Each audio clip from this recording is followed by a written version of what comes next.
ونصلي على رسوله الكريم أما بعد أعوذ بالله من الشيطان الرجيم بسم الله الرحمن الرحيم فلولا نفر من كل فرقة منهم طائفة ليتفقهوا في الدين ولينذروا قومهم إذا رجعوا إليهم لعلهم يحذرون وطن کا ذرہ ذرہ ہے یہاں اس بات پر شاہد وطن کا ذرہ ذرہ ہے یہاں اس بات پر شاہد مدارس کے سپوت اس ملک کے جانباز غازی ہیں سیاسی کھیل ہے ورنہ یہ دشمن بھی سمجھتا ہے سیاسی کھیل ہے ورنہ یہ دشمن بھی سمجھتا ہے کہ اسلامی مدارس مرکز کردار سازی ہیں حضرات محترم اور سامعین کرام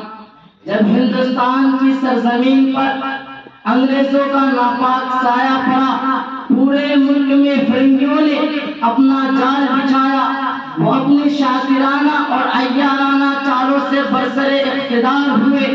ملک کے ہر خطے پر ان کا تسلط ہوا اور انگریزوں نے باشندگان بدن کے گلے میں محکومی و غلامی کا پھندا ڈالنا شروع کیا اور انگریزوں نے ہندوستانیوں کے خون کو اپنے پسینوں سے بھی کمتر خیال کرنا شروع کر دیا تو اس وقت ہر ہندوستانی کے دل میں انگریزوں کی خونریزی سے رہائی اور طوق غلامی سے نجات کا جذبہ پیدا ہوا ہر شخص برسر پیکار تھا اور ہر طرح کی جانب و مالی قربانی پیش کرنے کے لیے تیار استقلال و حریت کی خاطر سرفروشی کی ملک گیر تحریک چلائی گئی اور ہر شخص یہ رات الفتا نظر آیا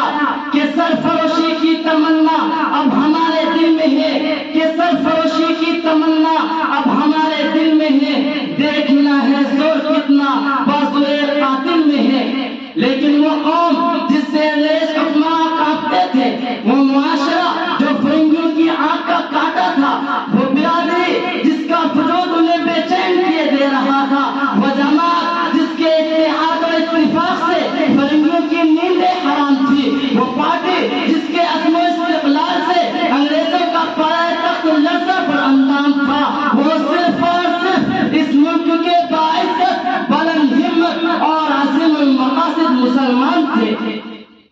اللہ جزائے خیر دے ہندوستان کے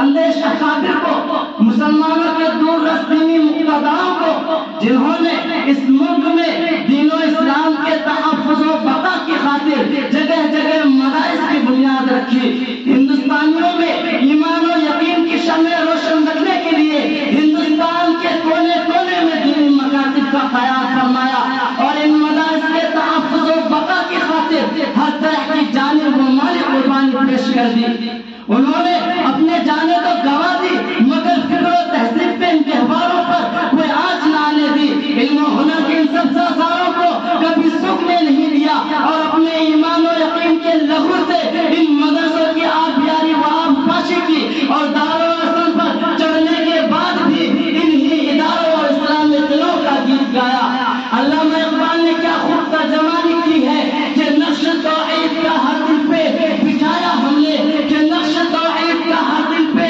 بٹھایا ہم نے زیر خنجر بھی یہ پیغام سنایا ہم نے حضرات محترم ہمارے پیش و بزرگ اچھی طرح جانتے ہیں کہ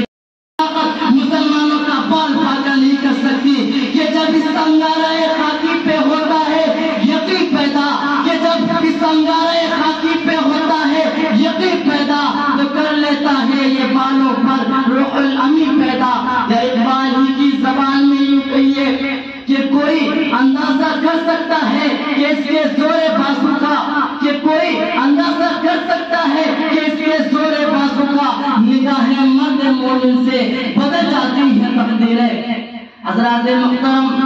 ان مدارس و مکاتب کی اہمیت و افادیت میں آپ کو کہاں تک بتاؤں حقیقت تو یہ ہے کہ ان مدارس کی بدولت ہمیں ایمان نصیب ہوا انہی اداروں سے ہمیں وحدانیت کا درس ملا انہی مدارس کے دوپہر اس ملک میں مسلمانوں کا تشخص و امتیاز باقی ہے انہی مدارس سے شرمندگان ساحل کو